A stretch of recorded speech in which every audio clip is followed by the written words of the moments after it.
Chaque geste que nous réalisons est une adaptation de notre corps à l'environnement et à ses exigences.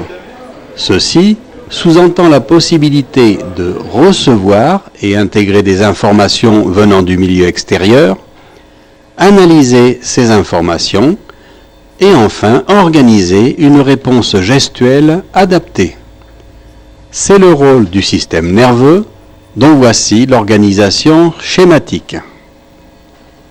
La prise des informations est réalisée à partir des récepteurs sensitifs ou sensoriels contenus dans les différents organes. Une information, venant du pied par exemple, est transmise par l'intermédiaire des nerfs à la moelle, qui, elle, va les véhiculer jusqu'au cerveau, organe de commande.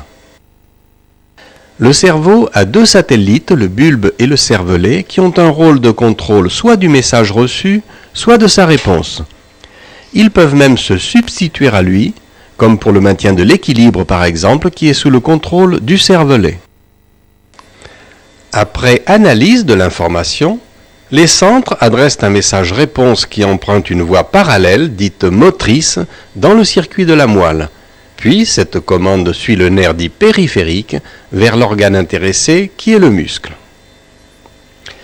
Le défaut de l'un des éléments va modifier le fonctionnement de tout le système. C'est ce que nous allons voir avec l'aspect fonctionnel des différents handicaps.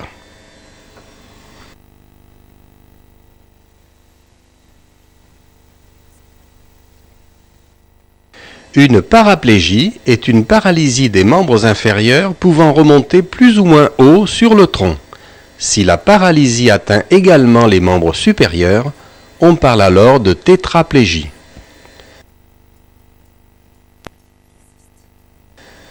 La cause la plus fréquente est la blessure médulaire par traumatisme de la colonne vertébrale lors d'accidents de la route, de travail, de sport, etc.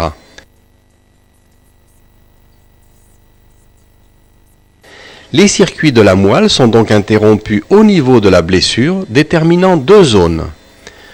Une au-dessus de la lésion, où le fonctionnement moteur est normal.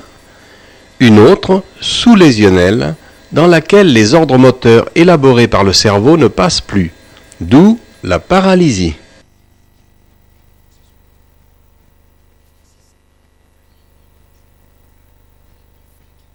Parmi les principales conséquences, citons les contractures, qui sont des contractions musculaires involontaires, spontanées ou provoquées par une stimulation quelconque dans le territoire paralysé, comme ici, une tension par une mauvaise position de la jambe qu'il faut déplacer pour tenter de la faire disparaître.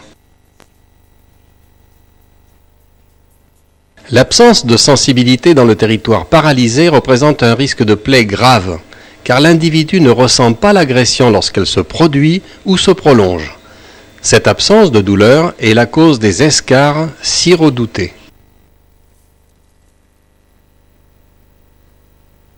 Il faut signaler également la paralysie des viscères et notamment de la vessie. Celle-ci fonctionne de façon automatique en se vidant quand elle est pleine ou lorsqu'on la stimule, comme ici, par percussion de la paroi abdominale.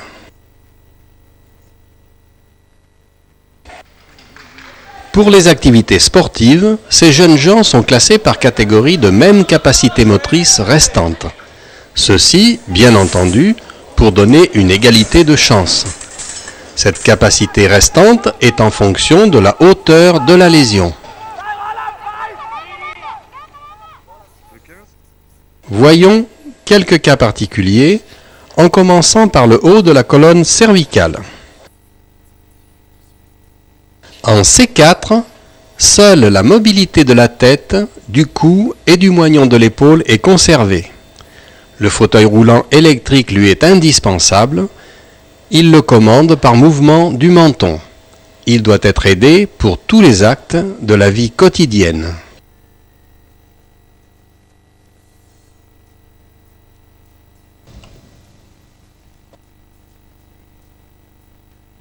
Au niveau C6, il y a un bon contrôle du membre supérieur jusqu'au poignet. Mais les doigts et les mains ne peuvent être utilisés. Il pallie à ces déficits par l'utilisation de petits gadgets comme ici ces gantelets métacarpiens avec antidérapant. Il ne peut passer seul sur son fauteuil roulant, ni tenir assis sans dossier. Par contre, il peut se propulser seul sur terrain plat. Bien entendu, il ne pourra franchir une marche, ni monter une pente.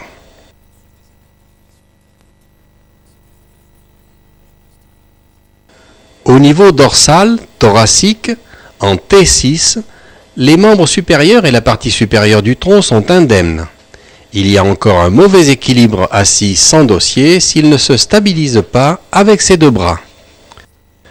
Le fauteuil roulant reste indispensable pour ces déplacements, mais il le manie alors avec grande aisance.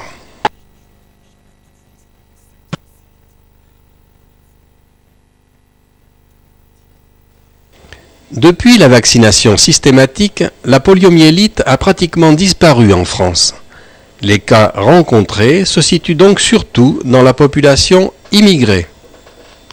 La paralysie, flasque, donc sans contracture, se localise le plus souvent au niveau des membres inférieurs, créant une véritable fonte musculaire qui peut parfois interdire la marche.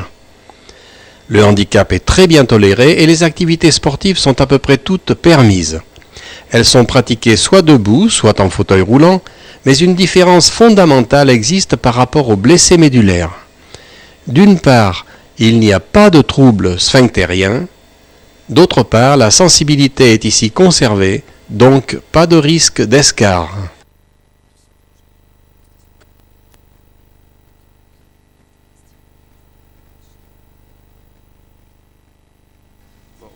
L'hémiplégie se traduit par une atteinte motrice de la moitié du corps dans le sens vertical.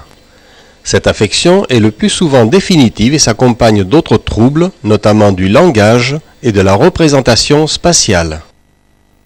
L'atteinte du tissu cérébral est due à deux grandes causes. Soit un territoire cérébral est lésé directement par un choc, dans le cas d'une chute ou d'un accident de la voie publique par exemple, c'est l'apanage du sujet jeune. Soit un territoire cérébral n'est plus irrigué par un vaisseau et il perd ses capacités fonctionnelles, c'est ce qui se passe chez les sujets âgés. La transmission de la commande entre le corps et le cerveau est originale. Il existe en effet un croisement de telle sorte qu'une lésion cérébrale d'un côté va entraîner une hémiplégie du côté opposé. La paralysie, ou faiblesse musculaire, empêche la réalisation du geste dans toute son amplitude. Par ailleurs, on trouve un trouble du tonus. Lors de la flexion ou de l'extension du coude, on sent une contracture qui s'oppose à l'étirement du muscle. Cette résistance s'appelle la spasticité, et cette spasticité va venir gêner la réalisation volontaire du mouvement. Par ailleurs, cette raideur musculaire fige le sujet dans une position typique, épaules en rotation interne, coude semi-fléchi ainsi que le poignet et la main. Aux membres inférieurs, attitude en extension du genou, avec souvent un pied qui traîne en extension.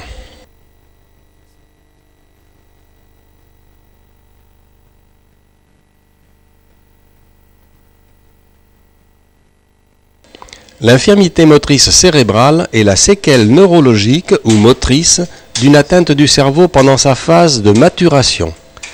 Cette atteinte est due à une affection à la naissance, le plus souvent due à un traumatisme ou une affection. Cette atteinte est non évolutive, elle n'évolue donc pas pendant la vie du sujet, et elle atteint le sujet ou des sujets différents à des degrés variables. Plusieurs tableaux peuvent être réalisés. Ce sujet présente un syndrome de Little qui associe un certain nombre de signes. Au membre supérieur, un trouble de la commande a pour conséquence des mouvements lents et souvent mal dirigés. Mais pour les sujets pouvant se tenir debout, c'est la démarche qui s'avère la plus caractéristique. Aux membres inférieurs, il existe une hypertonie et un trouble de la répartition des forces musculaires. Le sujet se tient en rotation interne, les genoux se touchent. Il existe une flexion des genoux, une tendance à marcher sur la pointe des pieds. La démarche se fait alors de façon lente, saccadée, mais néanmoins très fonctionnelle.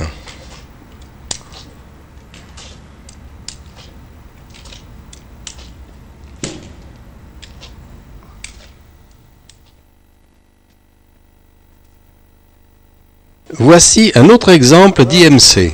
Il s'agit de l'athétose. L'athétose se traduit par des mouvements anormaux qui déplacent involontairement les membres, la face ou le tronc, même au repos. Tu peux t'asseoir. Lors de la marche, cela se traduit par une démarche saccadée et une grande hypotonie du dos. Mais cette hypotonie ne gêne pas la marche ni même la course. Là encore, les mouvements au niveau des membres supérieurs ne sont pas précis car ils sont gênés par ces tremblements incessants, tremblements d'ailleurs majorés par le facteur émotif. Malgré les grandes difficultés à s'exprimer, il faut souligner qu'il n'existe pas ou peu d'atteintes intellectuelles malgré ce grand handicap.